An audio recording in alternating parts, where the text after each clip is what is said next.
प्यारे बच्चों, प्रकाश की प्रकृति या तरंग प्रकाशिकी के 8वें लेक्चर में आपका स्वागत है।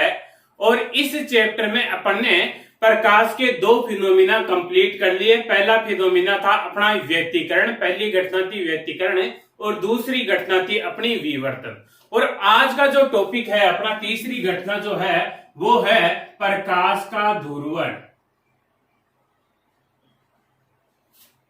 प्रकाश का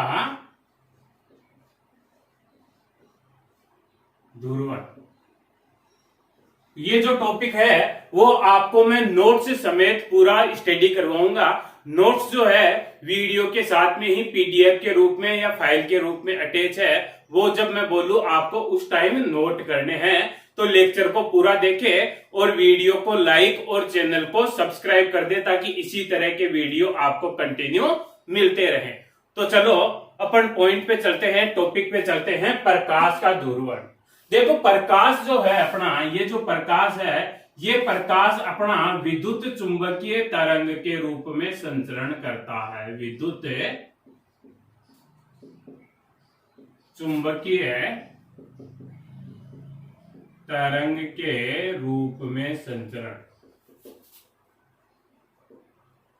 किस तरह से चलता है प्रकाश? विद्युत चुंबकीय तरंग के रूप में। ये जो विद्युत चुंबकीय तरंग है, इस विद्युत चुंबकीय तरंग में तीन चीजें होती है। एक तो होता है अपना विद्युत क्षेत्र सदिश, दूसरा होता है अपना चुंबकीय क्षेत्र,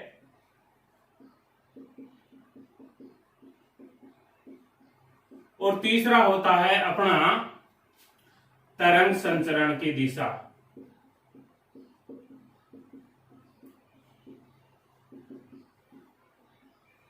ये तीनों जो हैं वो परस्पर लंबवत होते हैं।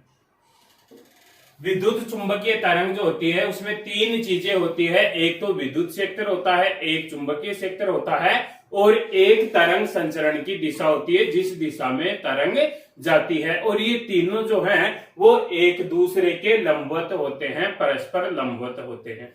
किस तरह से होते हैं इसको अपन डायग्राम वाइज देखें तो देखो इस तरह से समझ सकते हैं। इस दिशा में तरंग जा रही है अपन, ये जो है ये है तरंग संचरण की दिशा, तरंग संचरण।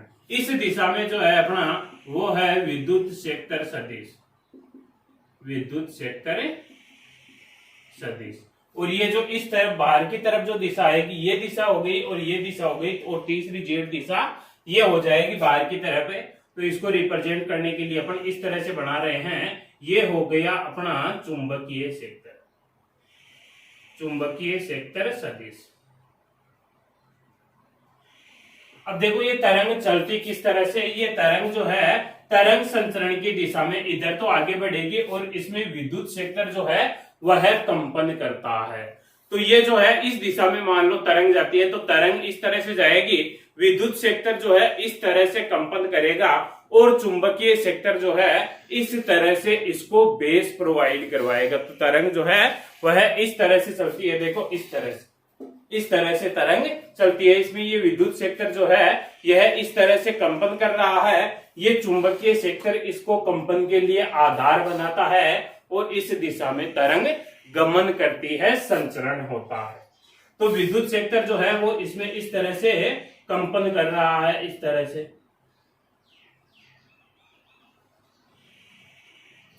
और ये जो चुंबकीय क्षेत्र है वह इस दिशा में होगा, इस तरह से।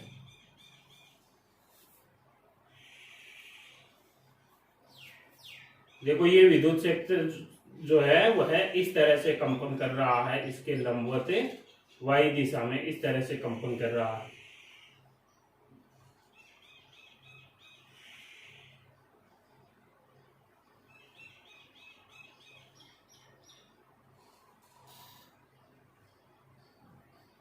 और ये जो चुंबकीय क्षेत्र है वह इस दिशा में है, इस तरह से।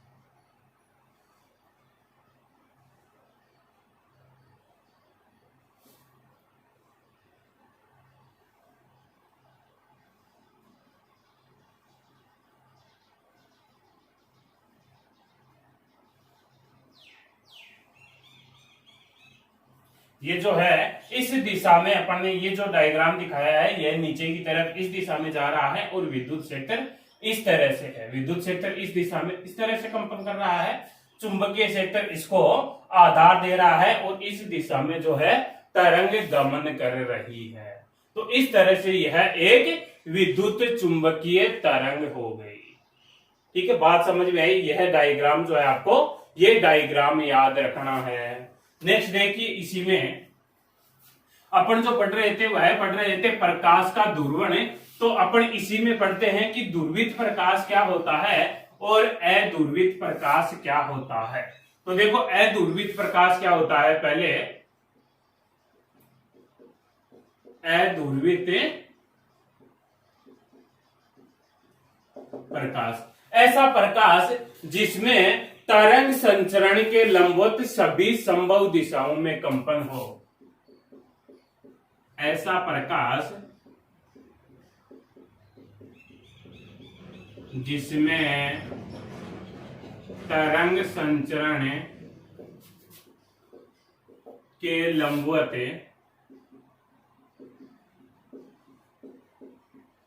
सभी संभव दिशाओं में कंपन हो, उसको क्या कहेंगे अपन, अध्रुवित प्रकाश कहेंगे। कैसे, जैसे तरंग जो है अपनी इस तरह से बाहर आ रही है, बोर्ड से बाहर की तरफ आ रही है, तो इस बोर्ड से बाहर जो आएगी उस तरंग के लिए, ये देखो ये तरंग आ रही है, इस तरह से आ रही है। अब इसके लंबवत जो है विद्युत क्षेत्र वह किसी भी दिशा में कंपन कर सकता है। देखो, इस तरह से भी कंपन कर सकता है, इस तरह से भी कर सकता है और इस तरह से भी कर सकता है और इस तरह से भी कर सकता है। तो ये जो विद्युत क्षेत्र का कंपन है वह कई दिशाओं में हो गया, सभी संभव दिशाओं में हो गया। इसके लंबवत जो है वह इस तरह से भी हो गया, इस तरह से भी हो गया, इस तरह से भी हो गया। इसके लंबवत सभी संभव दिशाओं में कंपन हो गया। अगर हाँ, तो देखो, इसको अगर अपन रे डायग्राम के रूप में देखें तो ये जो है कोई तरंग जो है इस दिशा में तरंग का संचरण हो रहा है, तरंग संचरण हो रहा है। अब इसके लंबवत सभी संभव दिशा, इसके लंबवत अपन दिखाना चाहें तो एक तो ये लंबवत हो गई, देखो इस तरह से अपन लंबवत दिशा बना सकते हैं। इस दिशा में जो है विद्युत क्षेत्र कंपित हो रहा है। दूसरी लंबवत दिशा ये हो सकती है इस बोर्ड के तल के लंबवत। तो इस दिशा को बनाने के लिए अपन रे में इस तरह से डॉट बना देते हैं, इस तरह से। इन डॉट का मतलब हुआ कि ये विद्युत क्षेत्र जो है इस दिशा में भी कंपन कर रहा है और इस दिशा में भी कंपन कर रहा है। ये तीर का निशान जो है इस दिशा को निरूपित कर रहा है और ये डॉट जो है वो इस दिशा को निरूपित कर रहे हैं। इस तरह से ये जो प्रकाश है अपना अध्रुवित प्रकाश हो गया। इसी तरह से अगर अपन ध्रुवित प्रकाश की बात करें, ध्रुवित प्रकाश, तो देखो ध्रुवित प्रकाश क्या हो जाएगा, ऐसा प्रकाश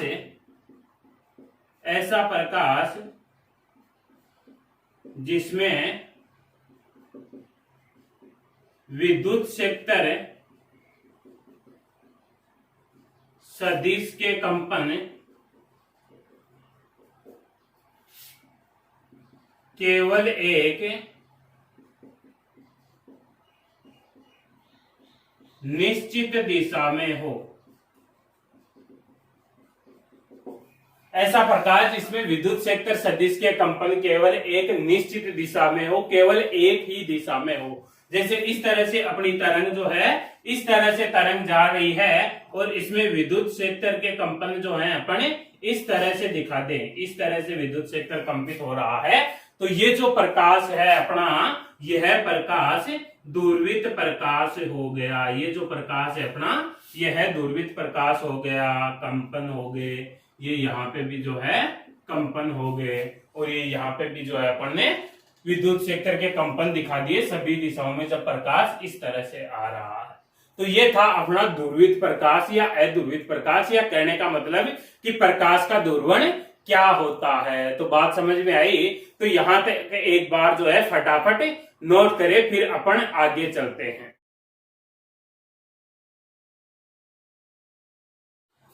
हाँ देखो, नोट कर लिया हो तो इसी में आगे जो है कुछ इंपॉर्टेंट डेफिनेशन आती है। दो इंपॉर्टेंट डेफिनेशन है, एक है अपना कंपन तल, कंपन तल, और दूसरा होता है अपना ध्रुवण तल, ध्रुवण तल। तो ये दोनों डेफिनेशन को पढ़ते हैं अपन। तो देखो कंपन तल क्या होता है, कोई भी ऐसा तल उस तल में दो चीजें हो। दो चीजें कौन कौन सी, एक तो विद्युत क्षेत्र, विद्युत क्षेत्र के कंपन, और दूसरा तरंग संचरण की दिशा, तरंग संचरण की दिशा हो तो उस तल को अपन कंपन तल कहते हैं। एक तो विद्युत क्षेत्र के कंपन हो और दूसरी तरंग संचरण की दिशा हो। जैसे ये बोर्ड एक तल हो गया, तो इस तल को कंपन तल कब कहूंगा मैं, जब ये जो है तरंग इस दिशा में संचरित हो रही है। तो ये तरंग संचरण की दिशा जो है बोर्ड में ही आ गई ना। और दूसरा जो है इसमें विद्युत क्षेत्र जो है वह इस तरह से कंपित कर रहा है, तो यह भी बोर्ड पे ही कंपित कर रहा है, बोर्ड के तल में ही कंपित कर रहा है। तो ये तल कौन सा हो गया, अपना कंपन तल हो गया। दूसरा होता है अपना ध्रुवण तल। तो देखो ध्रुवण तल क्या होता है, ध्रुवण तल जो होता है वह कंपन तल के लंबवत होता है, कंपन तल के लंबवत, जिसमें केवल तरंग संचरण की दिशा हो, संचरण की दिशा हो, जिसमें केवल तरंग संचरण की दिशा हो। जैसे अपन इस बोर्ड के लंबवत ये वाला तल मेजर करें, तो ये वाला तल करेंगे तो इसमें कंपन नहीं आएंगे, क्योंकि कंपन तो इस तल में हो रहे हैं। इस तरह से अगर मैं कोई तल निकालूं इस तरह से, तो उसमें क्या आएगा, केवल तरंग संचरण की दिशा आएगी। तो वो जो तल होगा अपना, वो तल कैसा हो जाएगा, ध्रुवण तल हो जाएगा। दोनों को अगर अपन डायग्राम से समझें, तो डायग्राम से देखो अपन ने यह जो है तरंग संचरण मान लिया, ये जो है अपने पास में तरंग संचरण की दिशा है, संचरण की दिशा। विद्युत क्षेत्र जो है इस तल में लंबवत ऐसे कंपन कर रहे हैं, इस तरह से कंपन कर रहे हैं विद्युत क्षेत्र। तो इसको दिखाने के लिए मैंने जो है इस तरह से डायग्राम बनाया है। देखो इस तरह से,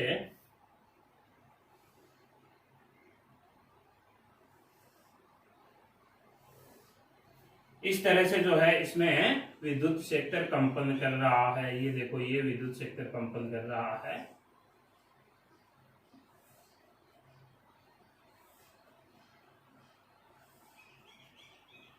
ये विद्युत क्षेत्र जो है इस तरह से तल के लंबवत इस तरह से कंपन कर रहा है।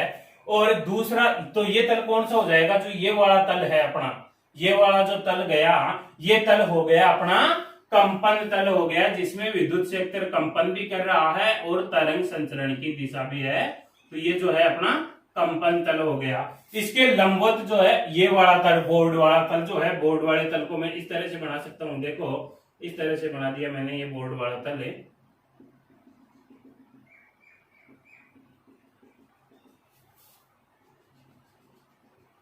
ये जो तल है, ये तल हो जाएगा अपना ध्रुवण तल। बोर्ड वाला तल जो है वह ध्रुवण तल हो जाएगा, जिसमें क्या है, केवल तरंग संचरण की दिशा आ रही है, ये कंपन वाली दिशा नहीं आ रही।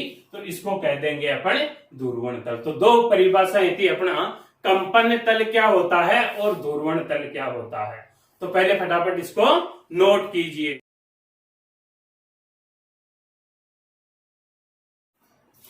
हाँ देखो, नेक्स्ट नोट कर लिया हो तो, अध्रुवित प्रकाश जो है अपने पास में, कौन सा, अध्रुवित प्रकाश, इस प्रकाश को ध्रुवित प्रकाश में बदलने की जो विधि है या प्रक्रिया जो है, उसी को क्या कहते हैं अपने, प्रकाश का ध्रुवण कहते हैं। तो प्रकाश का ध्रुवण किसे कहते हैं, अध्रुवित प्रकाश को ध्रुवित प्रकाश में बदलने की प्रक्रिया मान लो, या बदलने की जो विधि है उसी को अपन प्रकाश का ध्रुवण कहते हैं। तो ये जो अध्रुवित प्रकाश को ध्रुवित प्रकाश में बदलने की विधियां कौन कौन सी है, अब आज जो है अपन उन विधियों को देखते हैं। तो देखो विधियां कौन कौन सी है। तो पहली विधि जो है अध्रुवित को ध्रुवित में कैसे बदल सकते हैं अपन, परावर्तन द्वारा, परावर्तन द्वारा, या इसी को कहते हैं अपन परावर्तन के लिए एक बूस्टर नाम के साइंटिस्ट थे, उन्होंने नियम दिया था, इसलिए इसको कहते हैं अपन बूस्टर नियम, परावर्तन द्वारा या फिर बूस्टर नियम। तो देखो परावर्तन द्वारा या बूस्टर नियम क्या था। इससे पहले एक साइंटिस्ट आए, एक वैज्ञानिक आए जिनका नाम था मेलस। क्या नाम था, मेलस नामक वैज्ञानिक आए। तो मेलस नामक वैज्ञानिक ने क्या बताया कि जब प्रकाश को आपतित करवाते हैं अपने पारदर्शी माध्यम पर, पारदर्शी माध्यम पर आपतित करवाते हैं, तो यहां से पारदर्शी माध्यम पे आपतित करवाएंगे तो दो घटना होगी। एक तो प्रकाश जो है वो परावर्तित हो जाएगा और दूसरा अपवर्तित हो जाएगा।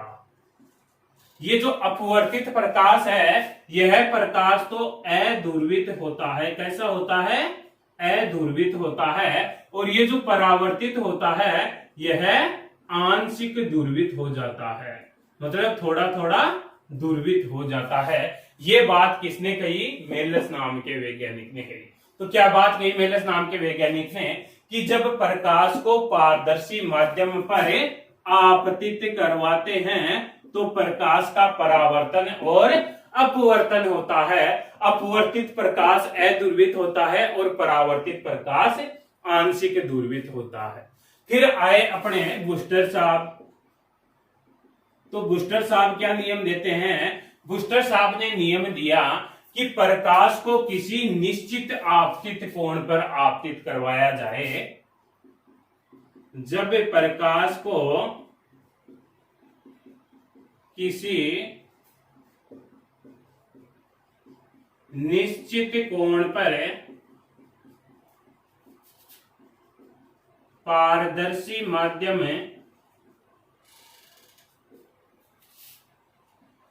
पर आपतित करवाएं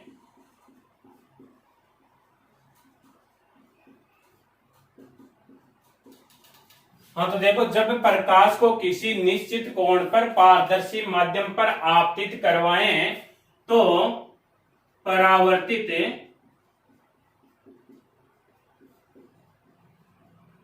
प्रकाश पूर्णतः ध्रुवित होता है। उस आपतन कोण को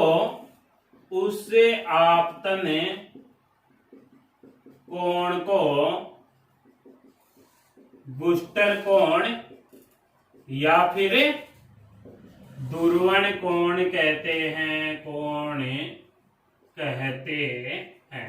तो बूस्टर नामक वैज्ञानिक ने क्या बात बताई, बूस्टर नामक वैज्ञानिक ने बताई, इसी को मेलस वाले को थोड़ा सा मॉडिफाई किया। इसने क्या बताया था कि परावर्तित आंशिक ध्रुवित होता है। बूस्टर ने क्या बताया कि अगर किसी एक पर्टिकुलर कोण पर अपन उस प्रकाश को पारदर्शी माध्यम पर आपतित करें तो जो परावर्तित प्रकाश होगा वह पूर्णतः ध्रुवित होगा।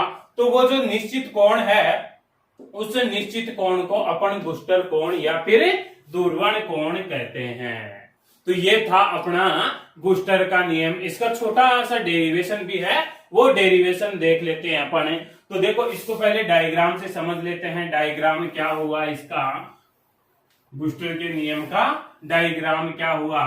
तो अपन ने क्या माना, अपन ने ये मान लिया कि यह जो है एक क्या है, पारदर्शी माध्यम है। ये रहा नीचे पारदर्शी माध्यम,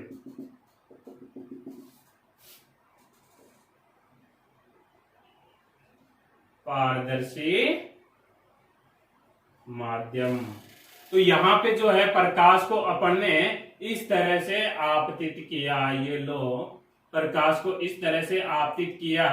ये जो है अपना अभिलंब हो गया, तो प्रकाश जो है इस तरह से परावर्तित हो जाएगा। यह प्रकाश कौन सा है, अध्रुवित प्रकाश है। कौन सा है, अध्रुवित प्रकाश को आपतित कर रहे हैं अपने अध्रुवित प्रकाश।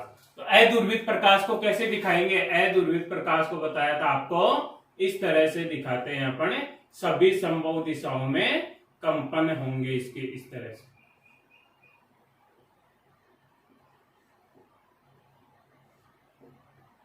इस तरह से दिखाते हैं। ये परावर्तित प्रकाश जो है, यहां से कुछ भाग जो है वह तो क्या हो गया, परावर्तन हो गया, परावर्तित, और कुछ भाग जो है यहां से वो अपवर्तित हो गया। ये जो अपवर्तित है यह भी कैसा है, अध्रुवित है। अध्रुवित को कैसे दिखाते हैं, डॉट और इस तरह से दिखाते हैं। तो यहाँ पे भी अध्रुवित दिखा दिया अपन ने, इस तरह से अध्रुवित प्रकाश को दिखा दिया। बात करते हैं परावर्तित प्रकाश की। तो परावर्तित प्रकाश जो है वो कैसा है, ध्रुवित है। कब है ध्रुवित? जब इसको निश्चित कोण पे आपतित करते हैं, और वो निश्चित कोण कितना था, बूस्टर कोण के बराबर था। तो ये जो आपतन कोण को आई से लिखते हैं ये, और ये बूस्टर कोण है तो आई भी लिख दिया। आपतन कोण के बराबर ही परावर्तन कोण होता है, तो ये कोण भी कितना हो जाएगा, आई भी, और ये कोण कितना है, अपवर्तन कोण। ठीक है, तो यहां से देखो ये आई भी हो गया और ये आर हो गया, और यह प्रकाश जो है यह ध्रुवित है, तो इसमें एक ही दिशा में कंपन होंगे। इस तरह से केवल एक ही दिशा में अपने कंपन दिखाएंगे। तो ये जो है इसका रे डायग्राम बन गया। अब दूसरी बात देखो, इसमें क्या होता है, पारदर्शी माध्यम का अपवर्तनांक, पारदर्शी माध्यम का अपवर्तनांक ध्रुवण कोण की स्पर्शज्या के बराबर होता है। पारदर्शी माध्यम का जो अपवर्तनांक है वह ध्रुवण कोण की स्पर्शज्या के बराबर होता है। तो पारदर्शी माध्यम का अपवर्तनांक जो है इस पारदर्शी का, वो अपन ने म्यू मान लिया। म्यू कितना है, स्पर्श कोण की स्पर्शज्या क्या होती है, tan थीटा। तो कितना है, म्यू बराबर tan IP, और इसको क्या लिख सकते हैं, इसको लिख सकते हैं sin IP upon cos IP। ये हो गया अपना समीकरण 1। अपन ने दूसरा जो है स्नेल नियम पढ़ा है, स्नेल नियम पढ़ा है क्या, स्नेल नियम। स्नेल नियम से क्या था, माध्यम का जो अपवर्तनांक होता है वो कितना होता है, sine I upon sine R. ये हो गई अपनी समीकरण 2। समीकरण 1 व 2 से, समीकरण 1 और 2 में देखें तो यहाँ पे म्यू का मान ये रख देते हैं, तो ये क्या आ गया, ये आ गया sine I B sorry Brewster कोण upon sine R, that's equal to sine I B, ये पी नहीं है बी मान लेते हैं, बूस्टर कोण अपॉन कोस आई बी। ये देखो ये ऊपर वाला बराबर, तो ये साइन आर जो है यह कोस आई बी के बराबर होगा, और कोस आई बी जो है उसको क्या लिख सकते हैं अपन, कोस थीटा को लिख सकते हैं साइन 90 माइनस थीटा। तो ये हो गया sine 90 minus I B sine R बराबर, साइन से साइन कैंसिल आउट कर दिया तो आर बराबर है 90 माइनस आई बी। तो आर प्लस आई बी कितना हो गया, 90 डिग्री हो गया। कहने का मतलब ये आर और ये आई बी का मान कितना हो गया, 90 डिग्री हो गया। तो ये 90 हो गया, तो यहां से देखो ये टोटल कोण कितना है, ये टोटल कोण कितना है 180। इसमें से ये और ये ऐड कर दिया तो कितना हो गया 90। तो कहने का मतलब ये जो कोण है अपने पास में है, यह कोण कितना बचा 90 डिग्री, और ये 90 डिग्री बचा। इसको वर्ड में शब्दों में अपन कैसे नोट कर सकते हैं, शब्दों में कह सकते हैं कि परावर्तित प्रकाश जो है वह अपवर्तित प्रकाश के लंबवत होता है। तो क्या कह सकते हैं, ध्रुवण कोण पर परावर्तित प्रकाश अपवर्तित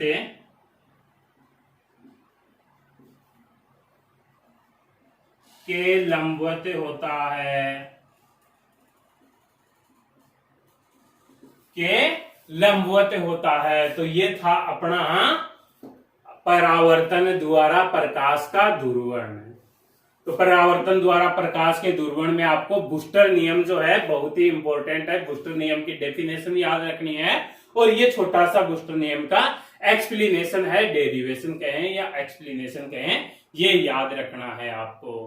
क्लियर है? बात समझ में आई? बोर्ड पे एक बार दोबारा ध्यान से देखो, और बात समझ में आई तो स्क्रीन को पॉज करके ये नोट करो।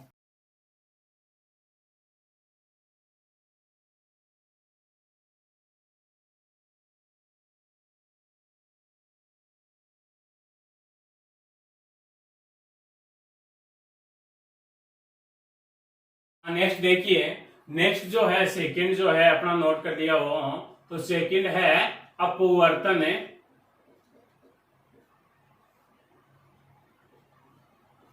द्वारा प्रकाश का दूरवर्ण। तो अपवर्तन द्वारा प्रकाश का दूरवर्ण, देखो जो मेलस ने नियम दिया वह नियम गलत साबित हो गया, इसीलिए वो जो है आगे इतना ज्यादा फेमस नहीं हुआ। तो उसी नियम में आगे क्या देखा गया कि जब अपन प्रकाश को, ये जो प्रकाश है इस प्रकाश को आपतित करते हैं, इस प्रकाश को अपन ने आपतित किया किस पर? पारदर्शी माध्यम पर, पारदर्शी माध्यम पर। तो क्या हुआ, कुछ भाग जो है वह तो परावर्तित हो गया, परावर्तित हो गया, और कुछ भाग जो है वह अपवर्तित हो गया। ये जो परावर्तित भाग हुआ था यह पूर्णतः ध्रुवित था, पूर्णतः क्या था? ध्रुवित था। और यह अगर बूस्टर कोण पे अपन इसको आपतित करें तो यह परावर्तित भाग जो है वह पूरा का पूरा ही ध्रुवित निकला था।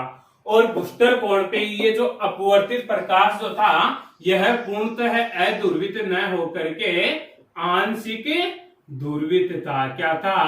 आंशिक ध्रुवित था। कहने का मतलब थोड़ा थोड़ा जो है ध्रुवित था और थोड़ा थोड़ा अध्रुवित था, तो उसको क्या कह देंगे अपन? आंशिक ध्रुवित था। तो ये जो फिनोमेना होते हैं, जब प्रकाश को अपन पारदर्शी माध्यम पे बूस्टर कोण पर आपतित करते हैं तो परावर्तित प्रकाश तो पूरा ही ध्रुवित होता है और अपवर्तित प्रकाश आंशिक ध्रुवित होता है, थोड़ा थोड़ा ध्रुवित होता है। अगर थोड़ा थोड़ा ध्रुवित अपन बार बार करें तो अपवर्तित प्रकाश भी क्या होगा?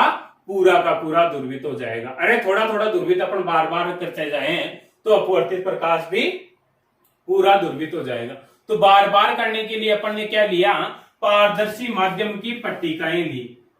इस तरह से अपन ने बहुत सारे पारदर्शी माध्यम लिए। एक पारदर्शी माध्यम ये ले लिया, दूसरा ये ले लिया, तीसरा ये ले लिया। इस तरह से जो है अपन ने क्या किया? पारदर्शी माध्यम की पट्टिकाएं ले ली। देखो इस तरह से,